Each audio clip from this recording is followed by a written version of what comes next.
Magandang araw po ng Sabado, mga kababayan. Happy weekends po, October 5, 2024. Meron po tayong update sa lagay po ng ating panahon.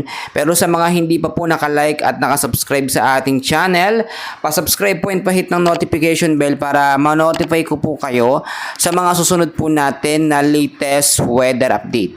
Ngayon mga kaibigan ay wala na po tayong binabantayan na anumang sama ng panahon sa loob at labas ng Philippine Area of Responsibility.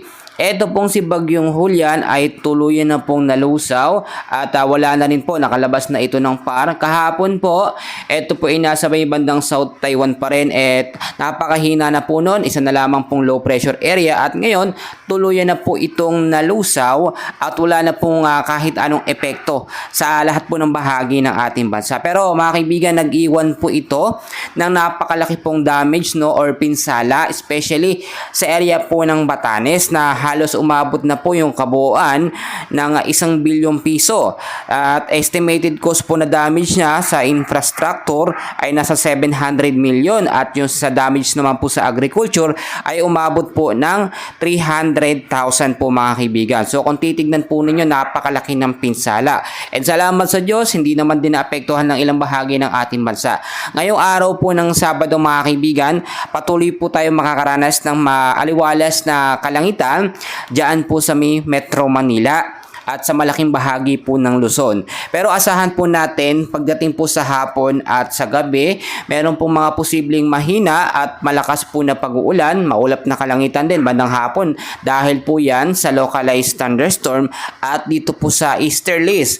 So yung easterlies po, ito po yung mainit na hangin na nanggagaling po sa karagatang Pasipiko na madalas po yung nagpapaulan din, pagdating po sa may gabihan mga kaibigan, Kaya maging handa pa rin po tayo sa posible pong banta ng mga pag-ulan.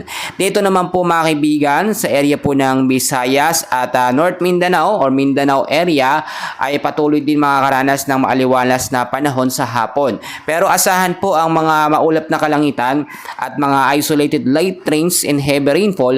Pagdating sa gabi, dulot naman po yan ng ITCC pa rin, Intertropical Convergence Zone at ilang localized thunderstorm.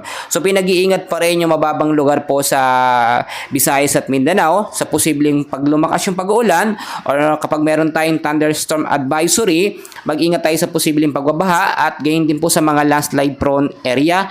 Kapag meron po tayong update ng thunderstorm advisory, posibleng tumagal ito ng 15 minutes, pinakamatagal na po yung 2 oras. So manatili po tayong nakaantabay. So mga kaibigan, bukod po dyan, meron din po tayong minomonitor na potential po na low pressure area and ayon na rin po sa ating wind forecast map, may potential po na pamumuo ng isang mahinang low pressure area dito po sa Bicol region mga kaibigan, malapit din sa Eastern Samar po. Inaasahan po ngayong araw po ng Sabado hanggang sa Linggo ay maaari po ito magpaulan sa ilang bahagi ng ating bansa. Pero hindi naman po ito inaasahan or maliit po yung tsansa na ito'y maging isang ganap na bagyo within the next 24 to 48 hours. Pero may mga posibilidad pa rin tayo na kinukonsider mga kaibigan kung magbago po yung direksyon at lakas ng hangin. Ito nga pong mahinang low pressure area. Nagiging banta pa rin yan dahil nasa boundary po yan ng ating Philippine Area of Responsibility. As of now,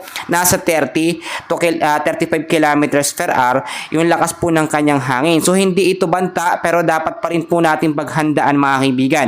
Mas maganda na yung naka-alerto tayo mga kaibigan sa banta po ng panahon. Kung titingnan po ninyo, low pressure area, ito ay posibleng maging potential na bagyo. So yung susunod po na bagyo na ating minomonitor pagkatapos po nitong si Bagyong Julian ay ito naman pong Bagyong Catherine.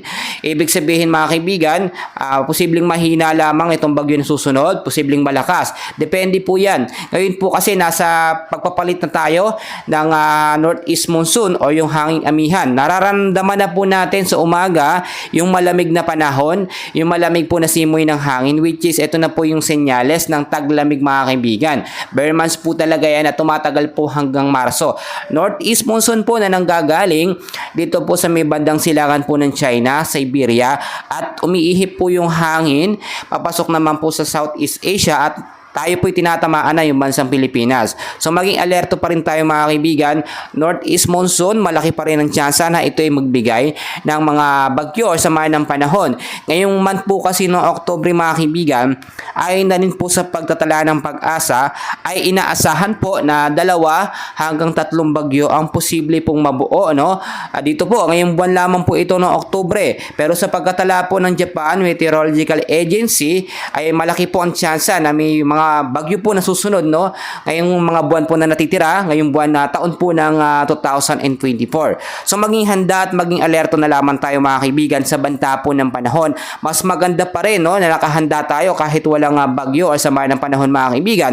Dahil kung nakikita po ninyo, bagyong Julian, naging super typhoon at inaakala natin mahinang bagyo lamang noong una, pero lumakas. Nagbabago po kasi ang lakas ng bagyo, depende po sa kanyang lokasyon po mga kaibigan. At pagpasalamat tayo sa Diyos dahil hindi apektado ang ilang bahagi po ng Metro Manila. Sa Metro Manila, napakarami pong mababa ang lugar dyan na mabilis bahain at yung mga lugar din na napakabilis mag-landslide, no? Yung mga walang puno doon sa mga mountainous area sa ating bansa. Alam naman natin na napakahalaga ng puno, no? Yan po minsan yung nagpapahina sa bagyo at nakita naman natin kapag naglandfall yun sa isang lugar tapos walang mga puno, walang sumasalo sa hangin kaya nagtutuloy po yung malakas na ihip ng hangin. So mga kaibigan, ngayong araw po ng Sabado, yan lamang pong update sa lagay ng ating panahon. So panatilihin pong nakalike at nakasubscribe sa ating YouTube channel para updated po kayo sa mga susunod po natin na weather update. And please, magandang araw po sa inyong lahat. Don't forget po to like and subscribe for more weather updates. Maraming salamat po. God bless mga kababayan.